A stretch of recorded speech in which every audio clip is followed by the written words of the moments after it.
तो बच्चों, इस वीडियो के अंदर हम करेंगे क्लास 10th के चैप्टर नंबर 5 एपी की एक्सरसाइज 5.2 का क्वेश्चन नंबर 19 और 20। तो क्वेश्चन नंबर 19 दिया है, Subba Rao started work in 1995। ये 1995 कोई सन दे रखा है, ईयर।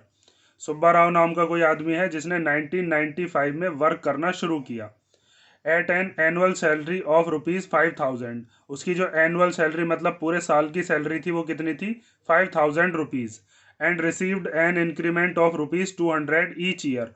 और उसके हर साल कितने कितने रुपए बढ़ाए जाते हैं? 200 रुपये। In which year did his income reach 7,000। तो बताइए कौन से साल में जाकर उसकी जो इनकम है वो 7,000 हो जाएगी, कितने साल लगेंगे? ठीक है, तो इसके अंदर हमें सबसे पहले जो जो चीज़ गिवन है उसको लिखोगे। तो यहाँ पर हम लिखते हैं कि सैलरी ऑफ सुब्बा राव इन 1995। इस वाले ईयर में उसकी सैलरी कितनी थी? तब थी उसकी ₹5,000। ठीक है, इसी तरीके से हम 3 या 4 का निकाल लेते हैं, लगातार 3 या 4 साल तक उसके कितने कितने रुपए हो गए। तो ऐसे ही अब हम बताते हैं 1996 मीन्स अगले साल में कितने रुपए उसके हो गए होंगे। 5,000 में 200 रुपये और बढ़ गए होंगे, तो कितने हो गए होंगे? ₹5,200। ठीक है, क्योंकि हर साल कितने कितने रुपए बढ़ रहे हैं? 200 रुपये। इसी तरीके से आप निकाल सकते हो कि सैलरी इन 1997। तो यहाँ पर लिख देते हैं सैलरी ऑफ सुब्बा राव इन 1997। वो कितना हो जाएगा? 1996 में कितने रुपए हो गए थे? 5,200। उसमें 200 रुपये और प्लस कर दो तो कितना आ जाएगा? ₹5,400। तो यहाँ से आप एपी बन गई, उस एपी को लिख सकते हो कि पहले उसके कितने रुपीस थे?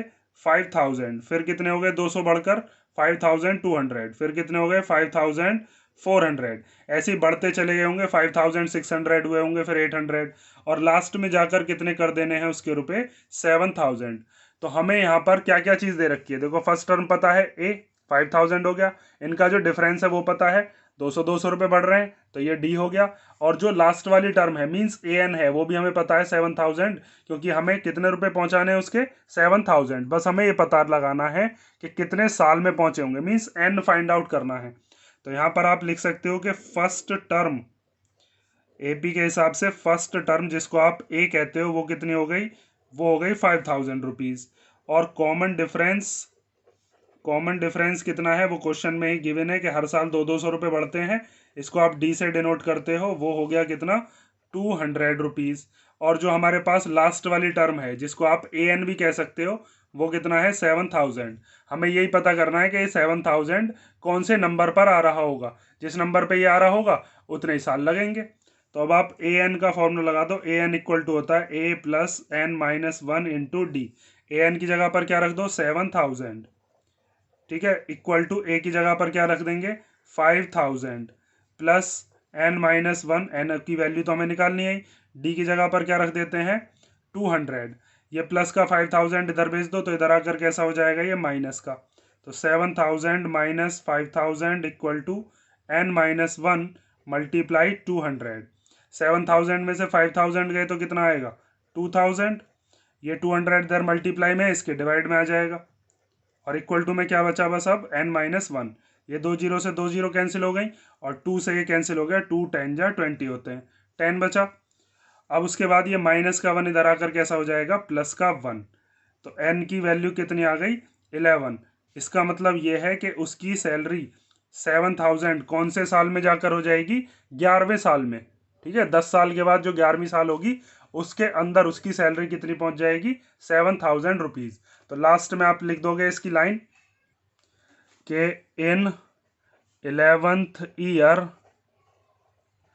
द सैलरी या फिर income of Subba Rao reached rupees कितने? 7,000। ठीक है, 11वें साल में जाकर उसके कितने रुपए बन जाएंगे? 7,000 उसको सैलरी मिलने लगेगी। ये हो गई क्वेश्चन नंबर 19। अब देखते हैं क्वेश्चन नंबर 20।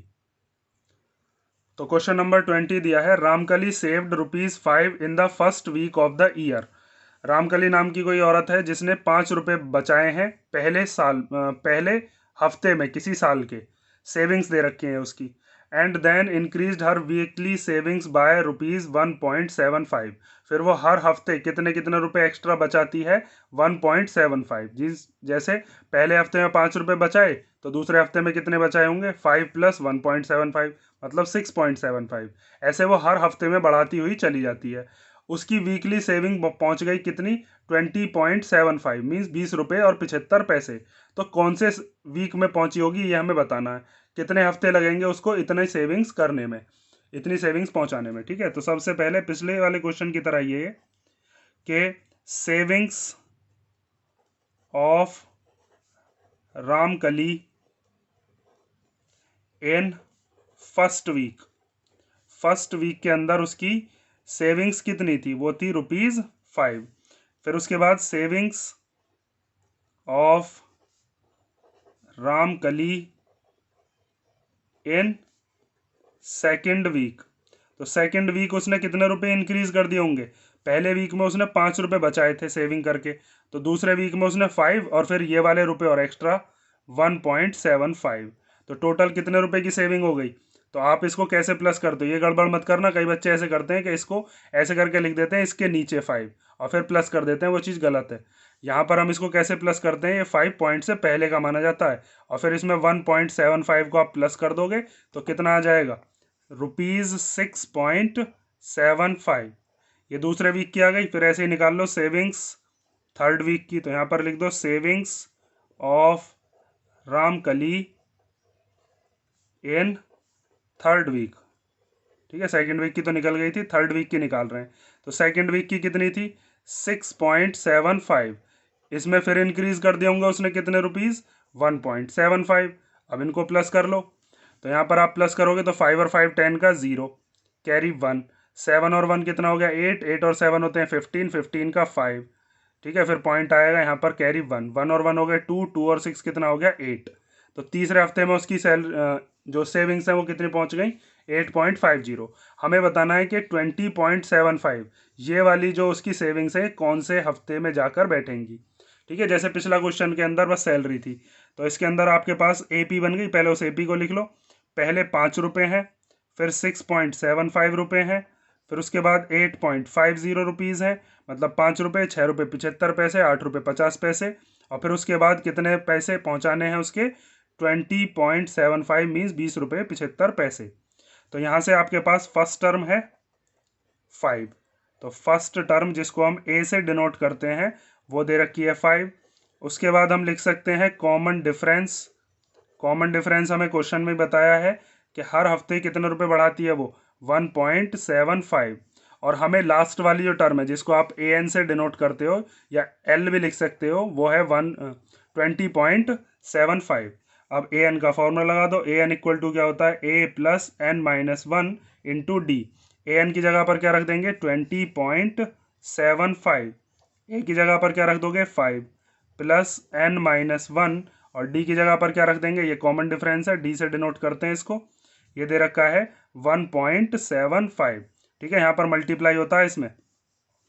अब ये प्लस का 5 इधर भेज दो तो इधर आकर कैसा हो जाएगा, ये माइनस का 5 और इक्वल टू में क्या बचा, n-1 मल्टीप्लाई 1.75। इसमें से इसको माइनस करना है, इसी के नीचे मतलब लिखने लग जाना कि 5 माइनस करना है। मैंने आपको बताया कैसे माइनस करते हैं, 20.75 में से जब 5 माइनस करोगे तो 5 पॉइंट से पहले का माना जाएगा। यहाँ पर कुछ नहीं है तो 0 0 मान लो, ये 75 आ गया, 20 में से 5 गए तो कितना बचा 15, तो ये आ गया 15.75।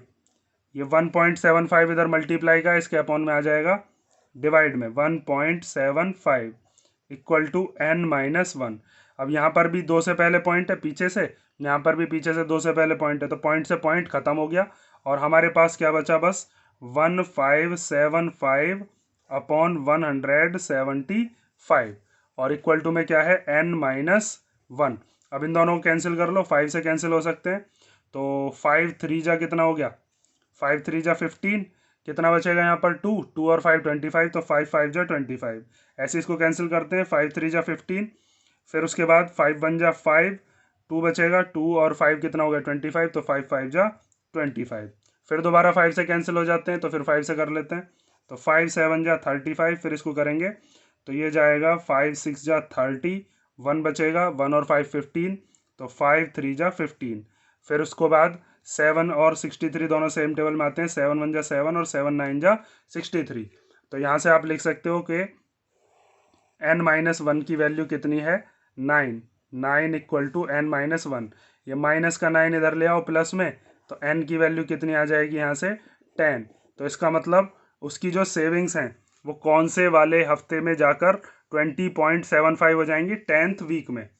तो हम यहाँ पर लिख सकते हैं कि हर सेविंग्स रीच या बिकम ₹20.75 इन 10th वीक। 10वें हफ्ते में जाकर उसकी जो सेविंग्स हैं वो इतनी पहुंच जाएंगी। ठीक है, ये हो गया आपका क्वेश्चन नंबर 20। इसी के साथ ये एक्सरसाइज 5.2 कंप्लीट हो गई। और नेक्स्ट वीडियोस के अंदर हम देखेंगे 5.3 के जो भी हमारे पास इंट्रोडक्शन है, एग्जांपल्स हैं, पहले उन्हें करेंगे, उसके बाद फिर 5.3 देखते हैं। ठीक है, इसमें अगर दोनों क्वेश्चंस में कोई डाउट हो तो कमेंट करके पूछ लेना।